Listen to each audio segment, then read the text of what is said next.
दिलचस्प पौराणिक कथा में आज हम नारियल के जन्म की कहानी सुनेंगे।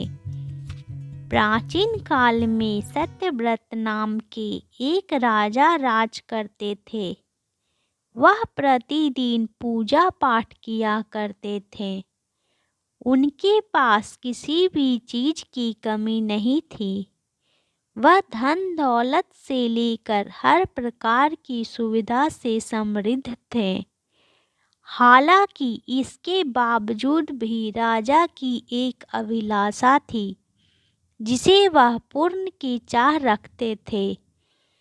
दरअसल राजा सत्यव्रत को किसी प्रकार से स्वर्ग लोक जाने की इच्छा थी। वह अपने जीवन में कम से कम एक बार स्वर्ग लोक के सौंदर्य को देखना चाहते थे, लेकिन उन्हें इसका मार्ग नहीं पता था। इधर दूसरी तरफ ऋषि विश्वामित्र अपनी तपस्या के लिए घर से बाहर निकले। चलते चलते वह अपनी कुटिया से काफी आगे चले गए थे। काफी समय बीत गया लेकिन वह नहीं लौटे। इस कारण उनका परिवार भूख और प्यास से तड़प रहा था। राजा सत्यव्रत को जब यह पता चला तो उन्होंने ऋषि विश्वामित्र के परिवार के पालन पोषण की जिम्मेदारी ले ली। कुछ समय बाद जब ऋषि लौटे तो वे अपने परिवार को कुशल देख काफी प्रसन्न हुए।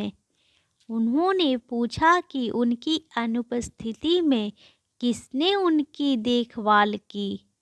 इस पर ऋषि के परिवार वालों ने बताया कि राजा ने उनके पालन पोषण की जिम्मेदारी उठाई थी।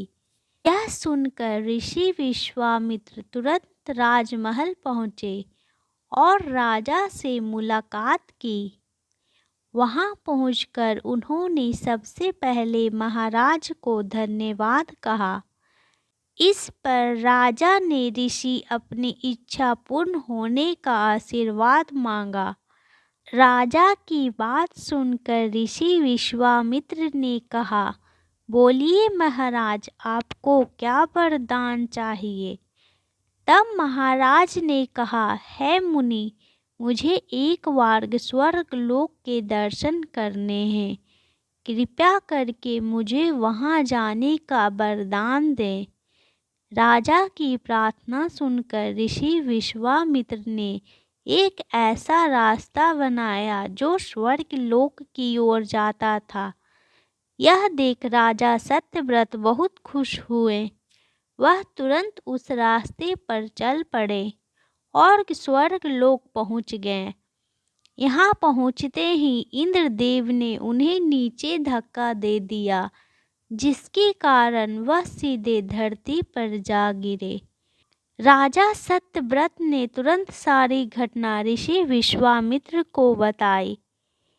राजा की बात सुनकर ऋषि विश्वामित्र गुस्से से आग बबूला हो उठे।